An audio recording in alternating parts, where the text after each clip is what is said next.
Anchor is the easiest way to make a podcast. It gives you everything you need in one place for free, which you can use right from your phone or computer. Creation tools allow you to record and edit your podcast so it sounds great. They'll even distribute your podcast for you so it can be heard everywhere: Spotify, Apple Podcasts, Google Podcasts, and many more. You can easily make money from your podcast with no minimum listenership.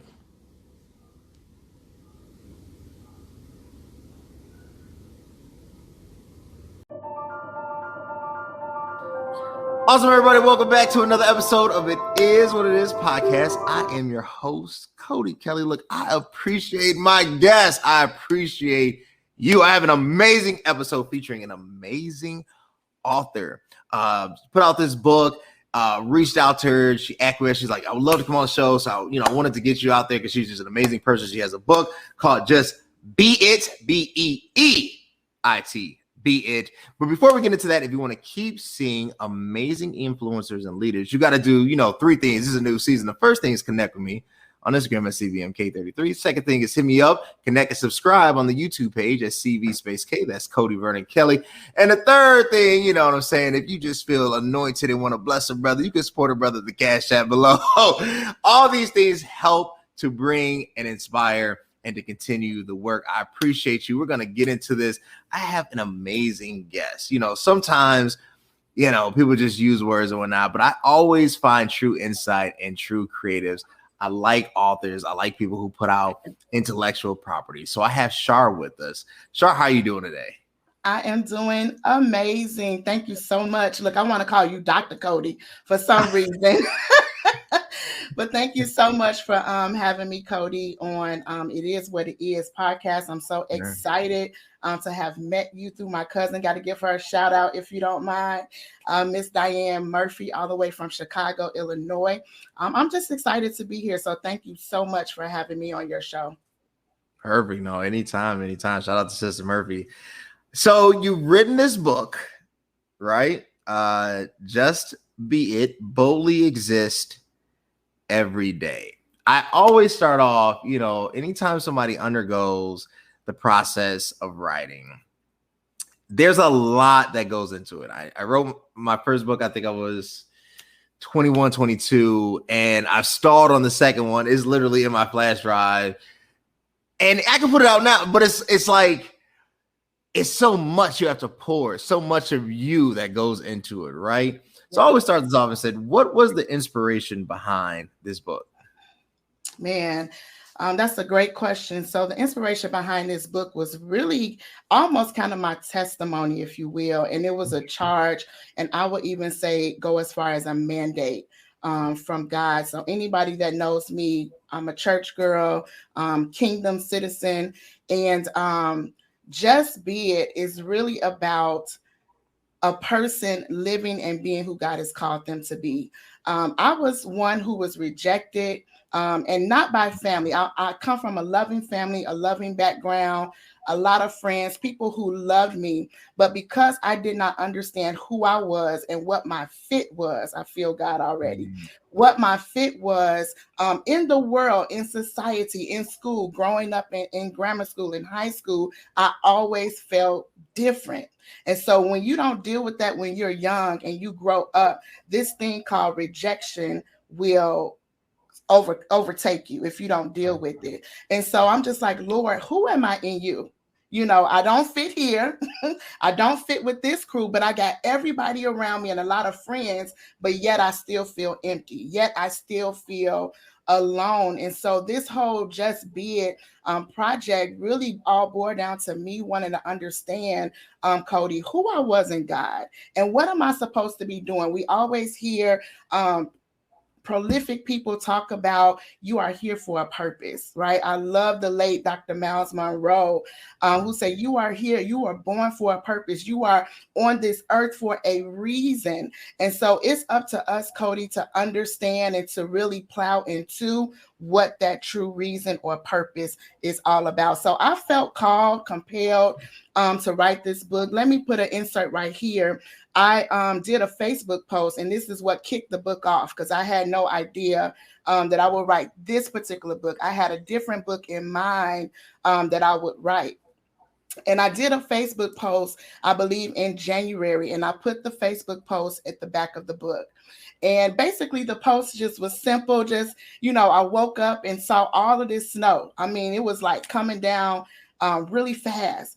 And I just said, man, it's really snowing out here. I'm from Chicago, so it's no big deal. I'm used to it. I said, but the snow did not ask for permission to do what it was created to do. My God.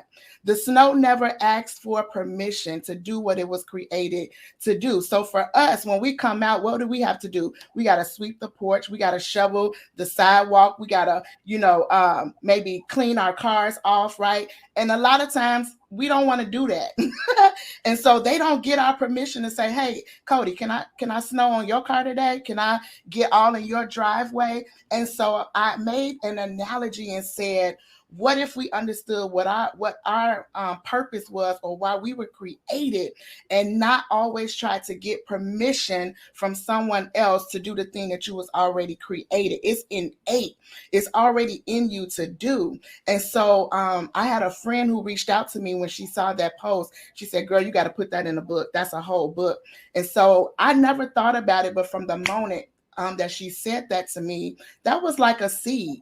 And so my creative mind, creative juices started going, and God just started dealing with me. And so here we are today with the Just Be It book. I like it. I like how it all came together. So you mentioned in the book, you talk about labeling yourself, and you talked about, you dealt with the rejection, but then labeling yourself as a purpose friend. Yeah. And I guess I want to start there, because are friends anything but purposeful, right? Like I think, in modern context, we use the word friend too loosely, right? It's like, oh, that's my friend. I work with that person. That's my friend. Mm-hmm. The Bible uses the word friend more like in a way of intimacy. It's something so deep, mm-hmm. God called Abraham a friend, right? Like it's that level almost underneath like a spouse, right? Like it's a covenant relationship that I think just in modern day or postmodern society, American colloquialism, we don't value. Friends are like, well, I got 1,000 friends on Facebook, right? So why a purpose friend? Define that for me. Yeah. So in the book, I define purpose friend, and I'm just going to read it to you. Someone who enriches the life of another for the sake of fulfilling destiny. And so this is done through love, through support, through encouragement and empowerment. And so I said that this is my friend. This is my season to be your purpose friend, and not just to be the girlfriend that you go to the mall with, that you hang out and go to the movies with. And so when you talk about what's the difference between a purpose friend and just, hey, this Char, this is my friend. And I love what you said about before modern times, about the covenant of friendship, right? And so I think that that's so important, because in our modern society, I believe that a lot of words get lost in translation. A lot of words such as friend gets lost. My mom and my grandparents used to say, Char, everybody's not your friend. I would come home crying, but you're supposed to be my friend. Everybody is not your friend. And so I believe that purpose friend is more specific. It's more tailored. It's more, I'm pushing you in the direction of which not only I believe, but you, more important, believe that you should be going towards. And so I'm that accountability person for you, right? So you probably have a lot of friends, but out of those friends, who really hold you accountable? Who really challenge you at the next level for who you were created and who you were called to in this life? So I believe, one, it was a play on words, but two, honestly, I'm here for that reason and that purpose only.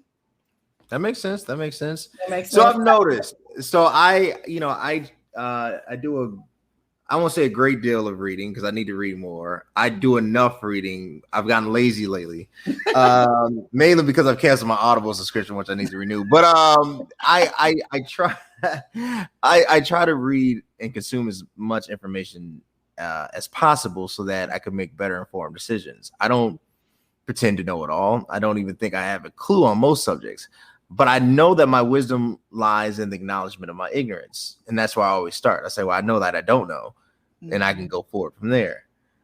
you talk about the pandemic of authenticity. So now you switch from purpose friend into authenticity. And I notice with authors, what they'll do what I call a reverse or an inverse of the aim, of the original aim. So if the first chapter is about healing, the second chapter is about how they got hurt, right? Like it's almost like describing or lead into, right? So the pandemic of authenticity. You started off with, talking about 1800s. We've been dealing with consistent pandemics, even pandemics that have not been labeled a pandemic. But then you use the pandemic of authenticity. That's a strong characterization, right? Why? Do you feel like the world is fake? Do you feel like there's just a bunch of fake people? I mean, like, why go here? That's a great question. Is the world fake? So no, I'm not going to say that the world is fake. So what I wanted to do there, because we're in this pandemic called COVID-19, right? It's kind of a play off of words. I wanted to be, one thing about me is whether I'm writing, whether I'm speaking, I want to make sure that I remain relevant, right? And that people can, I can meet people where they are. And so because we're already familiar with this term pandemic, it just came to me like there's a pandemic or there's this issue that we don't know who we are, and we're not trying to intentionally understand our makeup, where we come from, who am I today. When I really find out my identity, that's really your true self.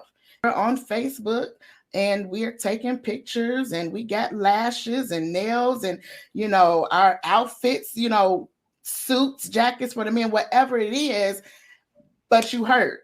You're that's really not who you are. And so you look great, right? But you're trying to fit in. And so I talk about puzzle pieces, how we're like puzzle pieces, and how when you think about whether 100 puzzle piece or 500 puzzle piece or even 10, right? Each puzzle piece has a different shape. Yeah. And so we look at the box, at the masterpiece to understand, okay, what is this puzzle a picture of? Whether it's of the Niagara Falls or whether it's a picture of the Just B.E.E book cover.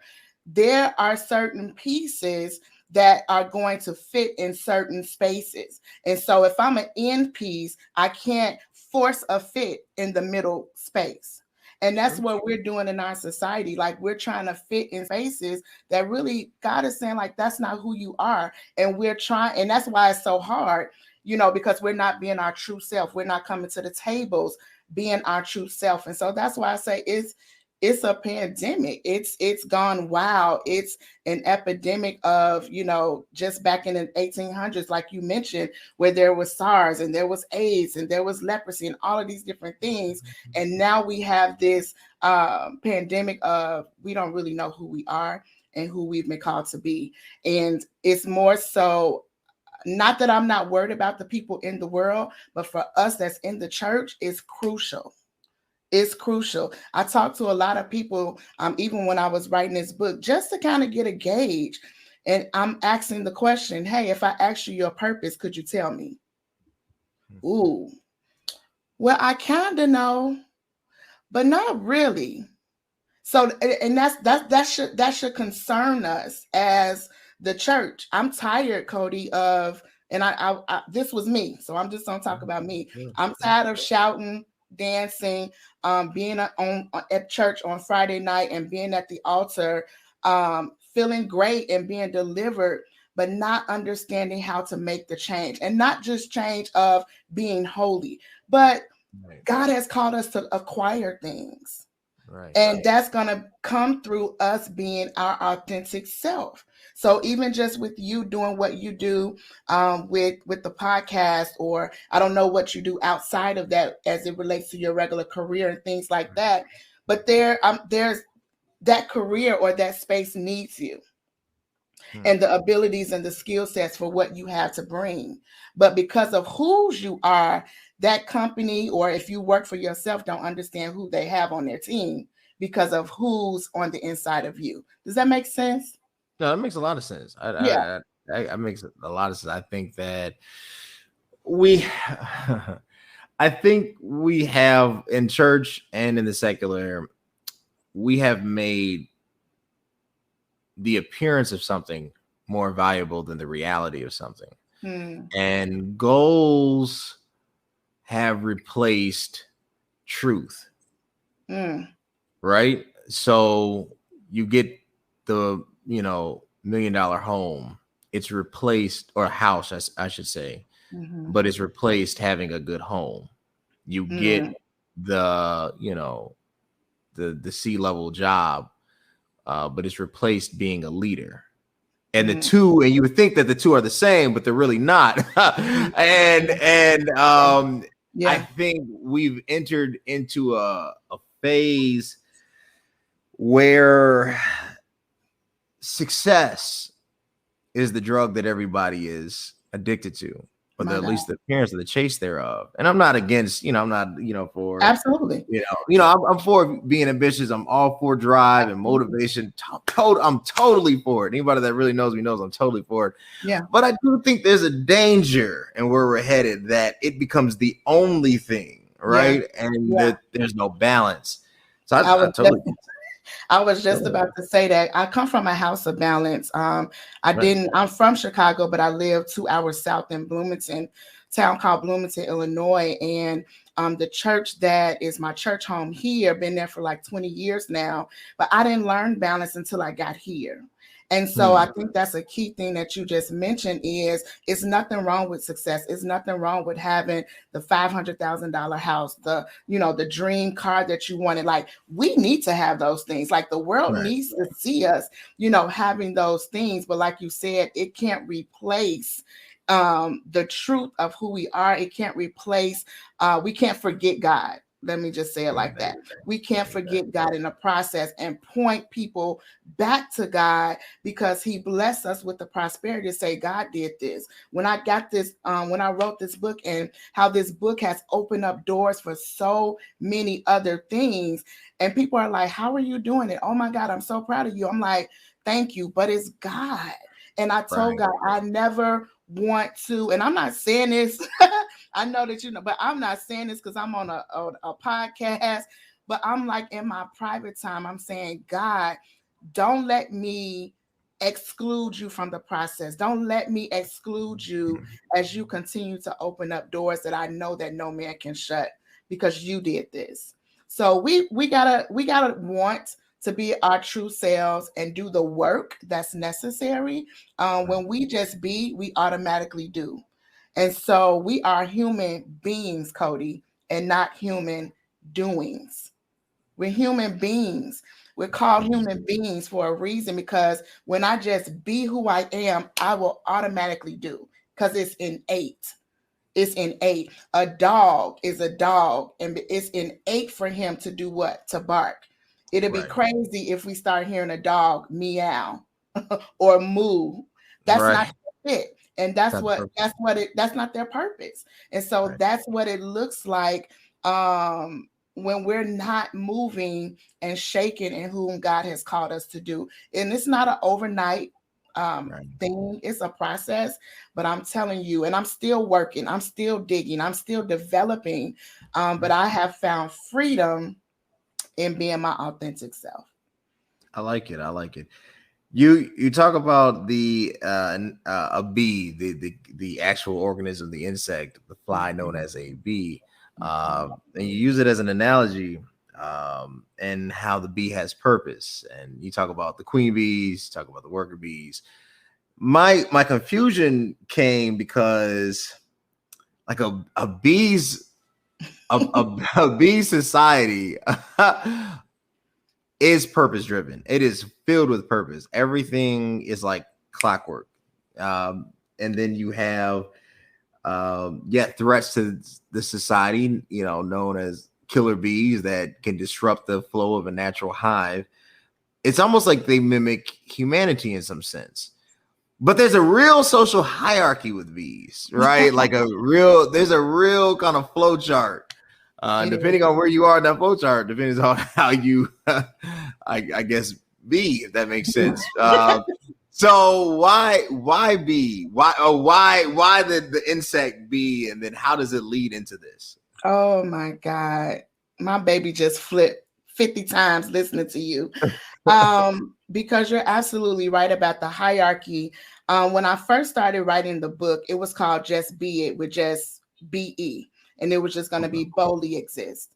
And so as time went on, and I love how God just, sends confirmation, and just, you want the book to be out right now, and it's not. But I always tell authors, there's a reason as to why it didn't come out in 6 months, or it didn't come out in 3 months like you wanted it to. And it's okay, because sometimes God wants to add some things to it. And so I believe that that's what he did for me. I was watching YouTube one day, and I totally forgot that Ty Tribbett became a pastor. And I was like, oh, I just want to listen to him preach. I love his singing. And he had a series called The Bees Are Coming. And so I was watching this series and watching it, loved it. And then one day I was on my way to work, and God said, I want you to add another E. And so from there, I was like, boldly exist every day. I'm like, oh my gosh. So I started studying bees. And like you said, I didn't know that bees really have a purpose to our society, to our ecosystem. And they definitely have a hierarchy. And so one of the things that I learned about the bee, that according to like aviation laws, bees should not be able to fly, Cody. And the reason they should not be able to fly is because their wings are technically too small for their fat bodies. And when I read that, I said, my God. I said, so if they technically should not be able to fly, and this goes against maybe the laws of physics, I think that's what it would be, right? They fly on this average of 15 miles per hour, and they as they're buzzing, they have these 11,000 strokes per minute. And I said to myself, if they shouldn't be able to fly, but they're doing the doggone thing, what's our excuse? We have none. I love this, and I can't recall his name at the moment, but there's this renowned speaker in the kingdom world, and he evangelizes and speaks all over the world. His name is Nick. I can't even pronounce his last name, but it begins with a V. But he has the name of his ministry is called Life Without Limbs. I don't know if you've ever heard of him, but he doesn't have feet. He doesn't have arms. But when I tell you, he is influencing and speaking all over the world, and he's married. Yeah. And they hook him up to a mic. He makes little jokes about it, but he is so powerful. Here we are with 2 eyes, 2 hands, 2 feet, in our right mind, and we can't do what? No, you can. And so that's the purpose of a purpose friend. We're going to push you. We're going to enrich your life. We're going to inspire you. But you are going to be challenged, because we need you to operate in your fit. And so just like with the hierarchy of bees, the queen bee, the bumblebee, the worker bees, I said, oh, this is really a thing, right? And so they each have a function. And I learned that if they got an issue with the queen bee, they will fight the queen bee out to the point where a beekeeper has to pretty much isolate them from the colony so that they don't be harmed. I said, this is deep. But they each have a function. They each know their place. They each know their fit. So if that is the case with bees, so it is with us, with human beings. God needs us to be the movie producer, the author, the speaker, the entrepreneur, the consultant, the coach, the bishop, whoever God has called you to be. He needs you to be that, and to stand in your authority and in your own authenticity, and connect it back to who you are in God. Don't leave God out of. I think that would be my main thing that I want to share with the audience tonight. Don't leave God out of the process.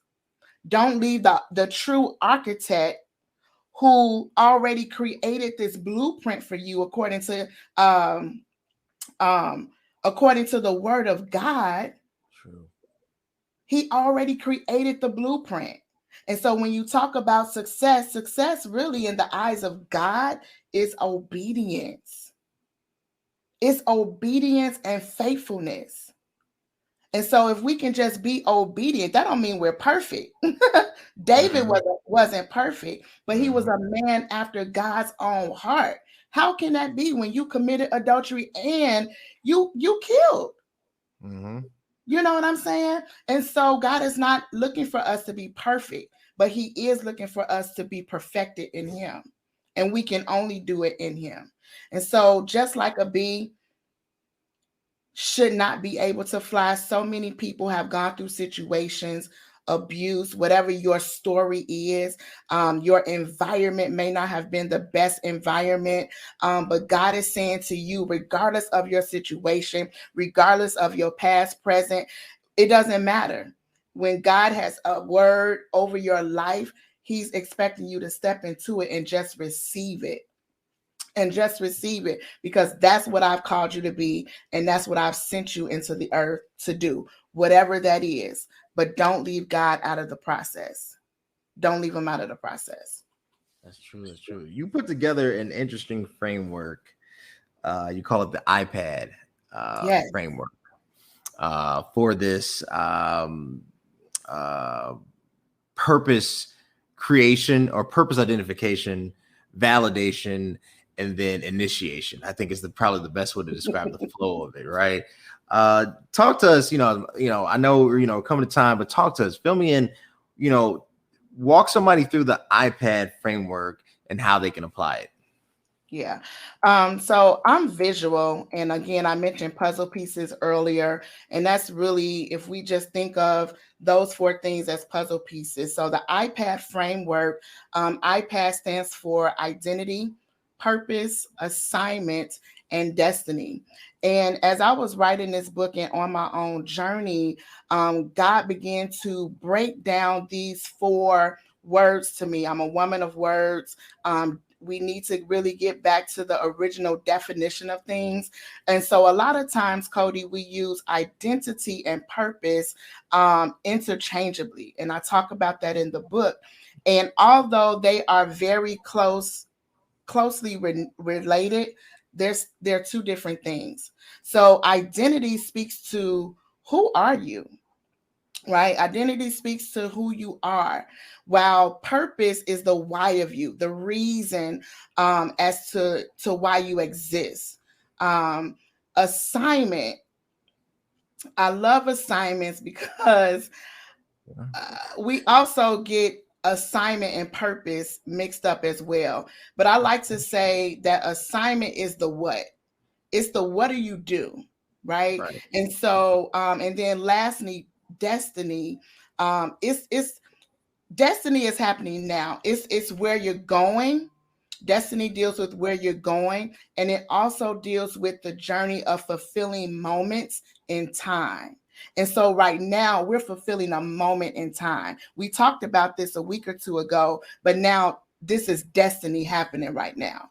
And so at this moment, this is an assignment for me. So I'm just giving that analogy so people can understand, like, well, what's assignment? Because, we hear preachers when they come to your church and get ready to preach, and I do it too. And I say, hey, my assignment tonight or my assignment this morning is X, Y, and Z. And so this is an assignment tonight. Tomorrow, if I go to speak at a women's convention, that's another assignment. And so we have to understand that our assignments and the things that we're doing on a day-to-day, I shouldn't say the things that we're doing in our lives, we want to ask ourselves this question: does it connect back to purpose? That's true.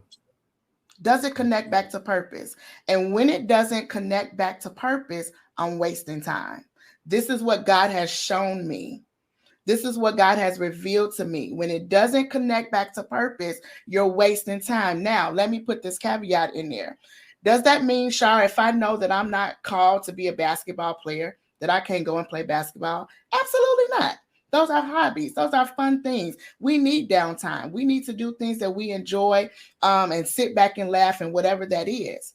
But playing basketball or trying to develop this gift that you know that you're not called to, you're wasting time. I can't spend 13 hours on a court every week because that's not my purpose. Now, Michael Jordan can, because that was his purpose. So he's going to put all of his energy into that, right? But what is Cody's purpose? And what are you spending the majority of your time in? And then the question becomes, when you look to see where you spend your time the most, does it connect back to your purpose?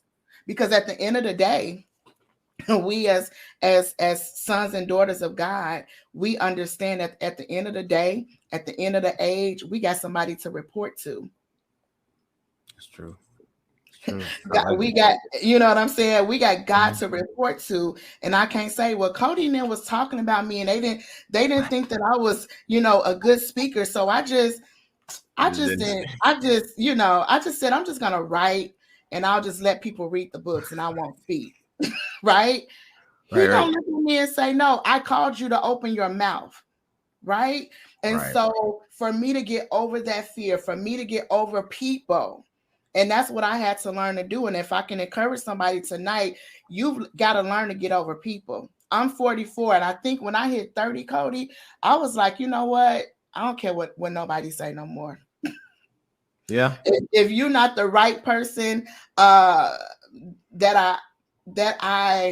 has some value or some weight in my life, it doesn't matter what you say, and so sometimes that's hard.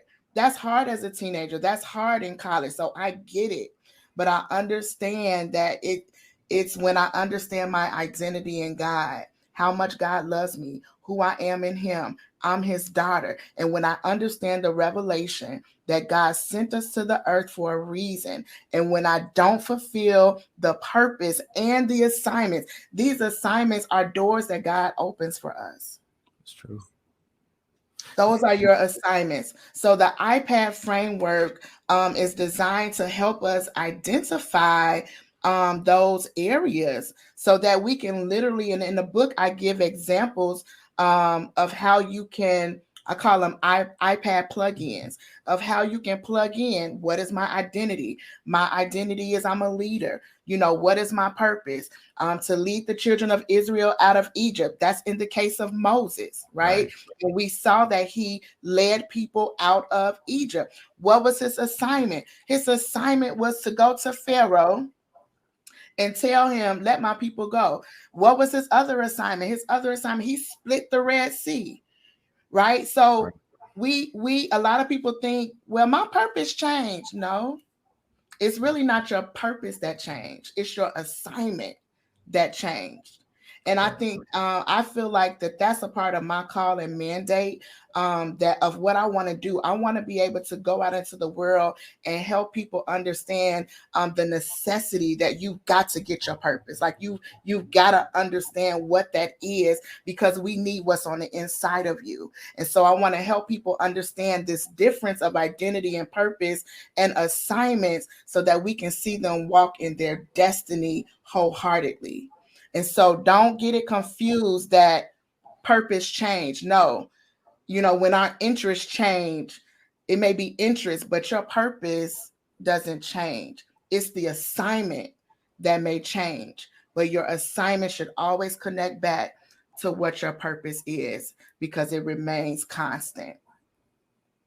Well said. Well said. Well, look, amazing author, amazing book. Char, where can they connect with you? Where can they purchase the book, follow you, support you? Where can they hit you up? Yeah. So you can first of all go to my website, which is www.leadwithchar.com. That's LEADWITHCHAR.com. You can go there, find out more about me and who I am. You can also purchase products there. I actually just launched a Just Be It course that we're going to be starting at the top of 2022 in January. So you can go there and purchase the course. It will be interactive. I'm not just going to leave you out there, but we're going to talk about some of these things, and you're going to come out with some tangible and understanding. Oh, this is who I am. You also can find me on Facebook at Char-Michelle, Char-Michelle with 2 L's, Char-Michelle McDowell on Facebook. And then on Instagram, you can find me at C Michelle Consults. Y'all hit her up on Instagram at She Michelle Consults, Char-Michelle McDowell on Facebook, leadwithchar.com. Connect with her, purchase the book, support her, let her know, look, I heard you said, I dig it. I need to find my own purpose, and I just need to be it. And if you want to keep seeing amazing content and amazing influencers like Char, you know the 3 things you got to do. Connect with me on Instagram at CVMK33, YouTube at CV Space K. And if you just feel led by whatever, if you feel led by the Lord, support me via Cash App now. But look, it has been real. I appreciate my guests. I appreciate my audience. And until next time, guys, thanks.